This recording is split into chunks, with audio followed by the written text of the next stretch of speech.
हरे कृष्णा। आज हम लोग पढ़ने वाले हैं इलेक्ट्रिक चार्जेस एंड फील्ड्स। सो आज के जो हमारे टॉपिक्स हैं वो है introduction, electric charge, conductors and insulator, charging by induction and basic properties of electric charge.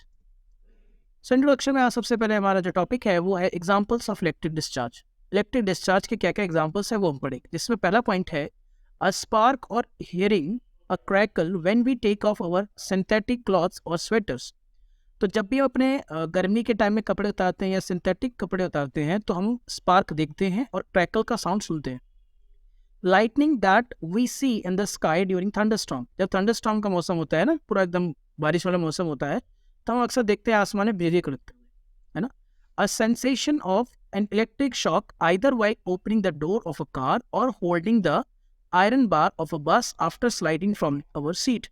तो जब हम सीट पर बैठे हैं उसे स्लाइड करते हुए जब हम बस के आयरन बार को छूते हैं या कार की डोर को छूते हैं तो हमें हल्का सा इलेक्ट्रिक शॉक लगता है, हल्का सा, छोटा सा। तो ये सारे क्या है, एग्जांपल्स हैं इलेक्ट्रिक डिस्चार्ज के। अब इसके रीजन की बात करें कि अगर ऐसा होता क्यों है, तो उसमें दिया हुआ है कि discharge of electric charges through our body which were accumulated due to rubbing of insulating surfaces. Insulating surfaces के रबिंग के कारण हमारी बॉडी पे इलेक्ट्रिक चार्ज इकट्ठा हो जाता है, और जैसे ही हम आयरन बार को छूते हैं या कार के डोर को छूते हैं, वो चार्ज उस कार के डोर के थ्रू होते हुए धरती में जाके समा जाता है। इसी बात को कहते हैं डिस्चार्ज होना, right. So this is the reason that we are getting electric shock, हमें हल्का से इलेक्ट्रिक शॉक लगता है। इसका एक और रीजन दिया हुआ है due to generation of static electricity. अब स्टैटिक इलेक्ट्रिसिटी के कारण भी होता है। अब स्टैटिक इलेक्ट्रिसिटी क्या है, उससे पहले ये समझेंगे स्टैटिक शब्द क्या होता है। स्टैटिक का मतलब होता है anything that does not move और चेंज विद टाइम। स्टैटिक मतलब हर वो चीज जो समय के हिसाब से ना तो चेंज होती है ना ही बदलती। ओके, सो हमारा नेक्स्ट टॉपिक है इलेक्ट्रोस्टैटिक्स क्या होता है। So electrostatics deals with the study of forces, fields and potentials arising from the static charges. Static charges की वजह से जो फोर्सेस लग रहे हैं चार्जेस के बीच में, वो फील्ड्स जो क्रिएट हो रहा है वो, और उनकी वजह से जो पोटेंशियल अराइज हुआ वो, इन सब की स्टडी को कहते हैं इलेक्ट्रोस्टैटिक्स। अब हमारा जो नेक्स्ट टॉपिक है वो है इलेक्ट्रिक चार्ज। इलेक्ट्रिक चार्ज में सबसे पहले हम हिस्ट्री की बात करते हैं कि इसकी हिस्ट्री कहाँ से शुरू हुई। Fact that amber rubbed with wool और silk cloth attracts light object goes to Thales of Miletus Greece around 600 BC। 600 BC के दौरान ग्रीस नाम के देश का एक स्टेट था मिलेटस, उसी का एक साइंटिस्ट था थेल्स। उसने ये बात देखा कि जब एम्बर को वुल या सिल्क के साथ रब किया जाता है तो वो अब छोटे छोटे ऑब्जेक्ट को अपनी ओर अट्रैक्ट कर लेता है। ये एक फैक्ट है, इसको सबसे पहले खोजा था थेल्स। अब इसकी एक और हिस्ट्री है चार्ज की, क्या है कि नेम इलेक्ट्रिसिटी, इलेक्ट्रिसिटी जो शब्द है is coined from the Greek word electron meaning amber. Greek भाषा में ये जो एम्बर आपको दिख रहा है, इस एम्बर को ग्रीक भाषा में इलेक्ट्रॉन कहते हैं, ELEKTRON। इसी इलेक्ट्रॉन से धीरे धीरे है ना वो इलेक्ट्रिसिटी शब्द बना। ओके, अब आगे बढ़ते हैं हम लोग। हमने देखा कि जो ग्लास रॉड है, अगर दो ग्लास रॉड को वुल और सिल्क के साथ रब किया जाता है और उनको एक दूसरे के पास लेके आया जाता है तो हम देखते हैं कि वो रिपेल करती हैं। उसी तरीके से यहाँ पर हम देखते हैं कि अगर दो प्लास्टिक रॉड को, ग्लास रॉड के बारे में बात की, उसी तरह प्लास्टिक रॉड की बात है कि दो प्लास्टिक रॉड को कैट के फर के साथ जब रब किया जाता है तो वो भी एक दूसरे को रिपेल करते हैं जैसे ग्लास रॉड रिपेल करते है ना। बट वो देखा गया ये जो प्लास्टिक रॉड था ये अट्रैक्ट हो जाता है फर के द्वारा। कैट के फर के साथ जब रब किया गया तो कैट का फर प्लास्टिक रॉड को अपनी ओर अट्रैक्ट कर रहा है। वही यहाँ पे दिखाया जा रहा है। यहाँ पे आप देख सकते हैं कि जो ग्लास रॉड है, जो आपके ग्लास रॉड हैं ये वाले और ये वाले, ये दोनों जो है रिपल्शन हो रहा है, नेगेटिव चार्ज जो है रिपल्शन हो रहा है। बट ग्लास रॉड और प्लास्टिक रॉड ये दोनों एक दूसरे को अट्रैक्ट कर रहे हैं। तो यहाँ पे एक और चीज़ यहाँ पे समझाया जा रहा है कि नेगेटिव जो है रिपल्शन होगा, पॉजिटिव रिपल्शन होगा, बट नेगेटिव और पॉजिटिव अट्रैक्शन। तो यहाँ से हम निष्कर्ष निकाल सकते हैं कि जो लाइक चार्जेस है वो रिपेल करते हैं। मतलब अगर दोनों पॉजिटिव है तो रिपल्शन होगा, दोनों नेगेटिव है तो अट्रैक्ट तो भी रिपल्शन होगा। बट अगर एक पॉजिटिव है एक नेगेटिव है तो वहाँ पे अट्रैक्शन। सो अब आगे बढ़ते हैं। The charges were named as positive and negative by the American scientist Benjamin Franklin. Charge जो कि पॉजिटिव होगा या नेगेटिव होगा, इसकी कोशिश लिखी थी बेंजामिन फ्रैंकलिन ने, राइट। अब बात करते हैं पोलैरिटी की। इस बात के बारे में कि चार्ज पॉजिटिव होगा नेगेटिव होगा, इसके बारे में बताया था अमेरिकन साइंटिस्ट बेंजामिन फ्रैंकलिन। अब पोलैरिटी की अगर बात करें तो property which differentiate the two kind of charges, वो प्रॉपर्टी जो दो अलग अलग तरह के चार्जेस को डिफरेंशिएट करती है उसको कहते हैं polarity. This is all about electric charge. आगे बढ़ते हैं हम लोग। देखिए अभी जो पिक्चर है ये क्या समझा रहा है कि plain plastic rod neither attract nor repel each other. Plain plastic rod अगर दो हैं वो ना तो अट्रैक्ट करेंगे ना रिपेल करेंगे, बट जैसे ही उनको फर्क के साथ रब किया गया तब वो रिपल्शन करना चालू कर जाते हैं। Same similarly with the glass rod, glass rod को सेल के साथ रब करने से पहले प्लेन है, कोई अट्रैक्शन कोई रिपल्शन नहीं, पर जैसे ही सेल के साथ रब किया तो वो एक दूसरे को रिपल्शन करेंगे। बट जब आप ग्लास रॉड को उस प्लास्टिक रॉड के पास लेके जाते हैं तो अट्रैक्शन चालू, या सिल्क को ग्लास रॉड के पास लेके जाते हैं तो अगेन आपका अट्रैक्शन हो रहा है, या कैट के फर को प्लास्टिक रॉड के पास लेके जाते हैं तो भी अट्रैक्शन हो रहा है। तो ये बात आपको ये समझाती है कि जो अपोजिट चार्जेस हैं वो अट्रैक्ट करेंगे बट जो लाइक चार्जेस हैं वो रिपेल करेंगे। तो it is observe that two glass rod rubbed with wool और silk cloth when brought close to each other repel. जब भी दो ग्लास रॉड को वूल और सिल्क के साथ रब किया जाता है तो हम ये देखते हैं कि वो दोनों एक दूसरे को रिपेल करते हैं। Similarly with the plastic rods, the two plastic rods rubbed with the cat furs repel each other. दो प्लास्टिक रॉड जिनको कैट के फर के साथ रब किया जाता है वो भी एक दूसरे को रिपेल करते हैं। And the plastic rod rubbed with cat's fur attract the glass rod rubbed with the silk cloth. Plastic rod जिसको कैट के फर के साथ रब किया गया है वो, और ग्लास रॉड जिसको सिल्क के क्लॉथ से रब किया गया है वो, दोनों एक दूसरे को अटैक करते हैं। मतलब ये प्लास्टिक रॉड और ग्लास रॉड जो अलग अलग केस में हमने दोनों बात की, ये मतलब जो प्लास्टिक रॉड था और ये जो ग्लास रॉड था ये दोनों एक दूसरे को अट्रैक्शन कर रहा था, यहाँ पे हमने बताया भी था। और यहाँ से हम फाइनली कह सकते हैं कि bye convention that the charge, क्या कन्वेंशन क्या होता है? कन्वेंशन मतलब होता है शुरू से ऐसा माना गया तो हम भी मान के चल रहे है ना। तो by convention the charge on the glass rod और cat's fur is termed positive. जो ग्लास रॉड पे जो चार्ज इकट्ठा हुआ है उसे, और जो फर पे जो चार्ज इकट्ठा हुआ उसे हमने बाय कन्वेंशन पॉजिटिव माना हुआ, ठीक है। And the charge in plastic rod और silk is term negative. Plastic rod पे जो चार्ज है या सिल्क पे जो चार्ज है उसे हमने कंसिडर किया हुआ नेगेटिव। जैसे ये वन प्लास्टिक रॉड और सिल्क क्लॉथ, इस पे जो हमने चार्ज माना उसे नेगेटिव माना, okay. If an object possesses an electric charge, अगर किसी ऑब्जेक्ट के पास इलेक्ट्रिक चार्ज है तो हम कहते हैं कि वो इलेक्ट्रीफाइड है, पोलराइज्ड है या चार्ज है। When it has no charge it is said to be electrically neutral. अगर किसी बॉडी के पास कोई चार्ज नहीं है तो हम कहते हैं कि वो इलेक्ट्रिकली न्यूट्रल है। आगे बढ़ते हैं हम लोग। So next topic is our gold leaf electroscope. Gold leaf electroscope, नाम समझ रहे हो, गोल्ड का लीफ होता है उसी का एक इलेक्ट्रोस्कोप बना होता है। क्या होता है मैं समझाता हूँ आपको।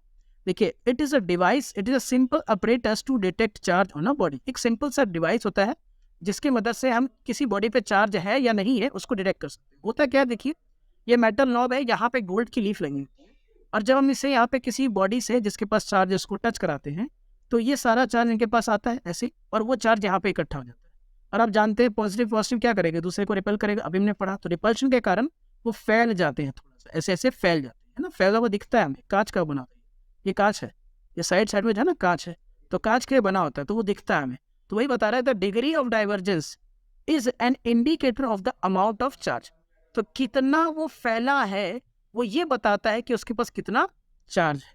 सो this is all about gold leaf electroscope.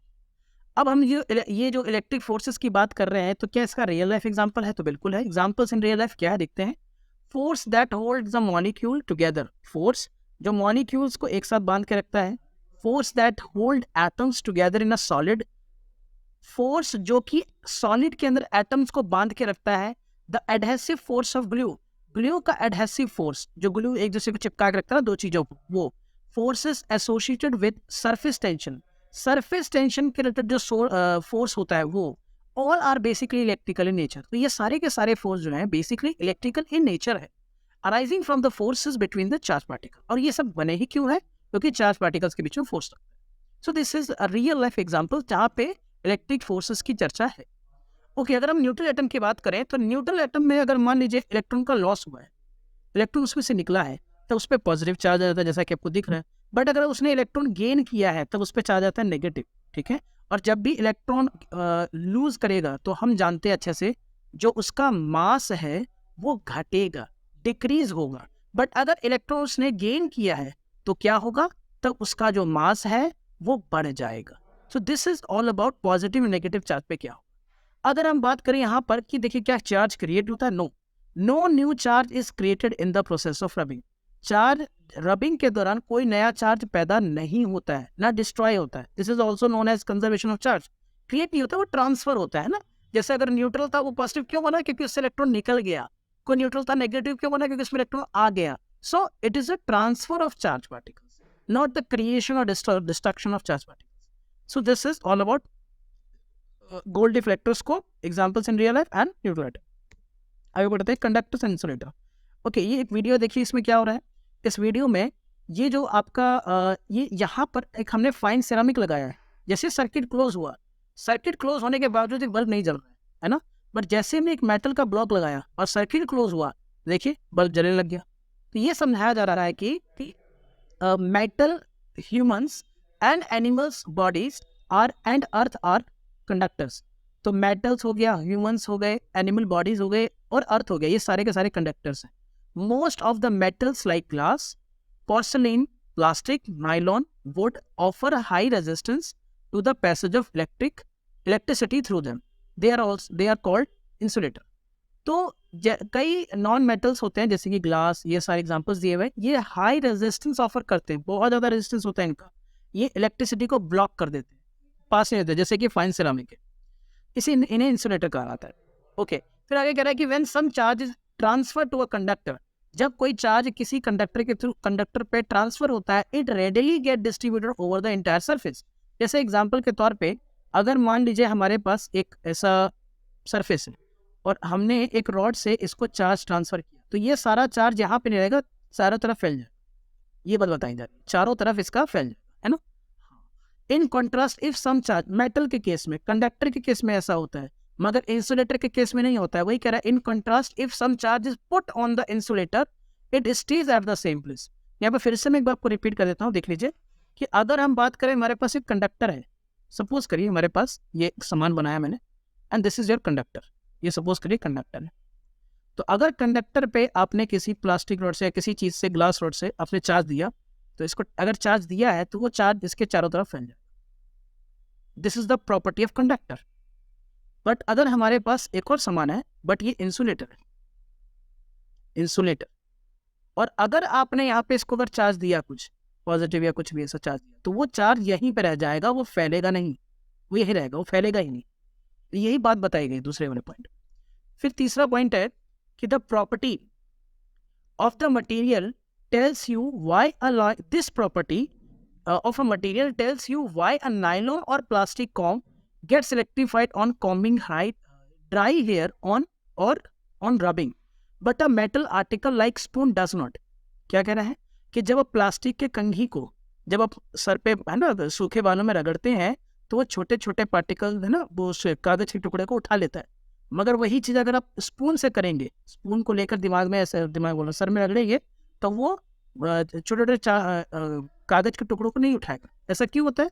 क्योंकि प्लास्टिक का रॉड पे जो चार्ज है वहीं पे रहता है, वो हिलता डुलता नहीं है।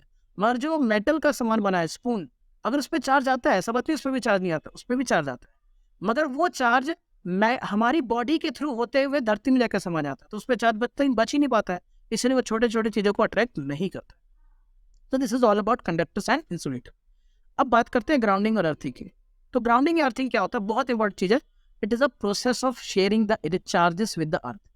ग्राउंडिंग और अर्थिंग जो है वो प्रोसेस है चार्ज का शेयर करने का, process of sharing the charges with the earth. हमारे घरों में जो इलेक्ट्रिक वायरिंग होती है हमारे घरों में, उसमें 3 वायर्स होती है, live, neutral and earth. The first two carry electric current from the power station and third is earth by the connecting it to the buried metal plate.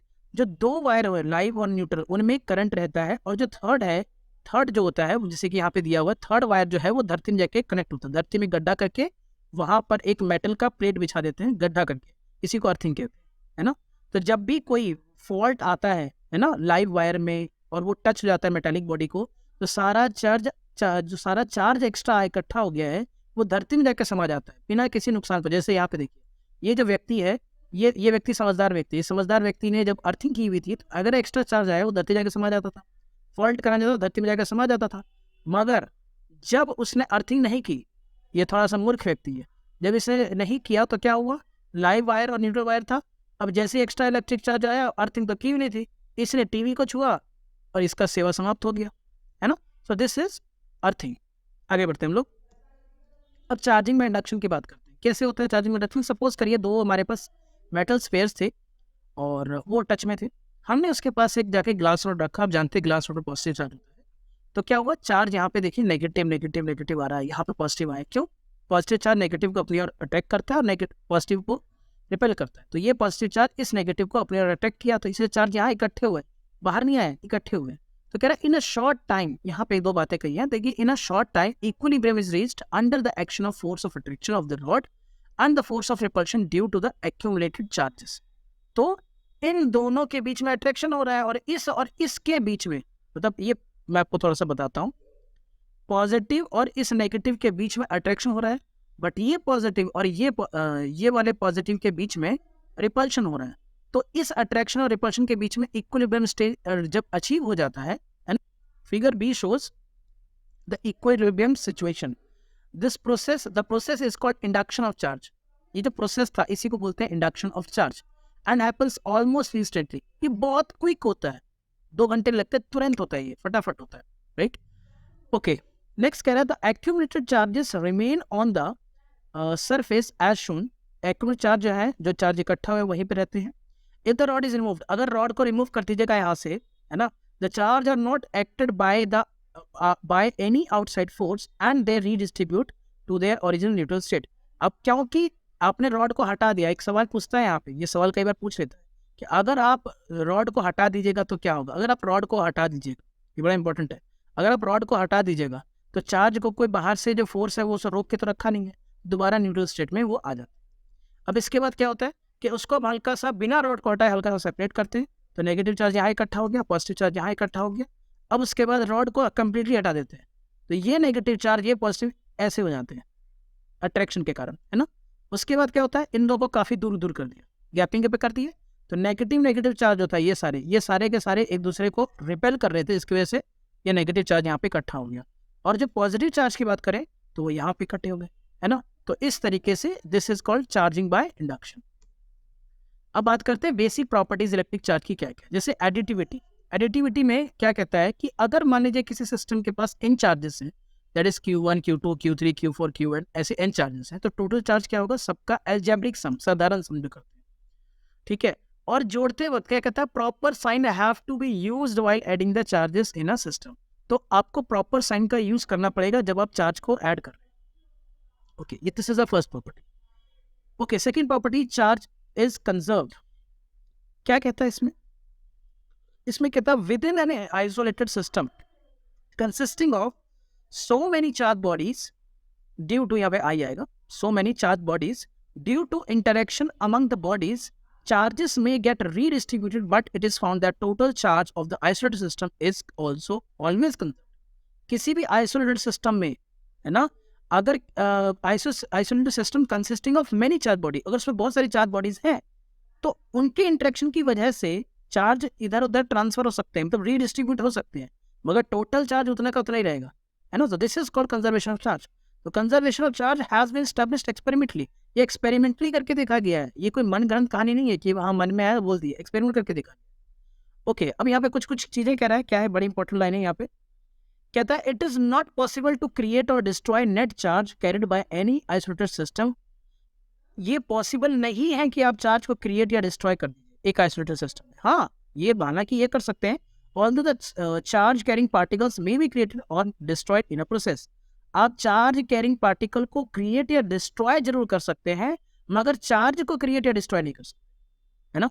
आगे बढ़ते हैं हम लोग, क्वांटाइजेशन ऑफ चार्ज। अब quantization of charge की बात करें, इसके सबसे पहले जो मतलब एक्सपेरिमेंटली इसने डेमोन्स्ट्रेट किया था, that is R A Millikan करके व्यक्ति था 1912 में, 1912 में इन्होंने ये बताया था। ओके, क्या होता है क्वांटाइजेशन, थोड़ा समझते हैं। The fact that electric charge is always an integral multiple of E. एक फैक्ट जिसमें ये कहें कि चार्ज हमेशा ई का इंटीग्रल मल्टीपल होता है, इस फैक्ट को कहते हैं क्वांटाइजेशन। जैसे कोई और चीज़ है, कोई भी चीज़ है, अगर जैसे हम इसका एग्जांपल ले सकते हैं कि एक पेन का जो कॉस्ट है, सपोज करिए 4 रुपीज़ है, ठीक है। आपने कुछ पेन लिए, कुछ पेन खरीदे, या 10 रुपीज़ है सपोज करिए, कुछ पेन खरीदे, है ना, आपने कुछ पेन खरीदे, तो हम आपको बोले कि 421 रुपये का बिल आया है, तो ये तो पॉसिबल ही नहीं है, क्योंकि अगर आपने 10 रुपये का पेन लिया है, या तो 420 होगा बिल, या 430 होगा। इसी को कहते हैं क्वांटाइजेशन, कि जो बिल है वो 10 का मल्टीपल होगा, है ना। तो इस प्रॉपर्टी को ही कहते हैं क्वांटाइजेशन, है ना। तो यहीं पे कहा गया कि the fact that the charge is an electric charge is always an integral multiple of e is termed as quantisation of charge. अब बात करते हैं चार्ज के बारे में। Charge q on a body is always given by q is equals to n. किसी बॉडी पे अगर चार्ज आता है तो वो हमेशा क्यू इक्वल्स टू एन के बराबर होता है, जहाँ पे एन जो है वो कोई भी इंटीजर हो सकता है, पॉजिटिव या नेगेटिव कुछ भी हो सकता है। यहाँ पे मैं थोड़ा सा बता दूं कि क्यू का मतलब जो है बेसिकली, ये जो क्यू है दिस इज चार्ज।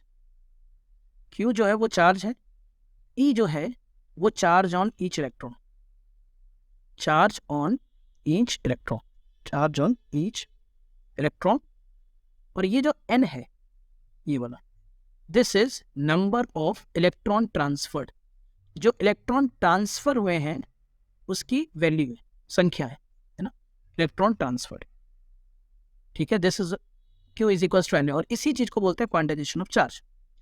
अगर बेसिक यूनिट की बात करें तो ई की वैल्यू कितनी होती है? ई की वैल्यू होती है, बेसिक यूनिट ऑफ चार्ज कहिए या ई की वैल्यू कहिए, वो होती है 1.602 या 1.6 भी कहते हैं इसे, into 10⁻⁻19 coulomb. What is coulomb? Coulomb is the unit of charge.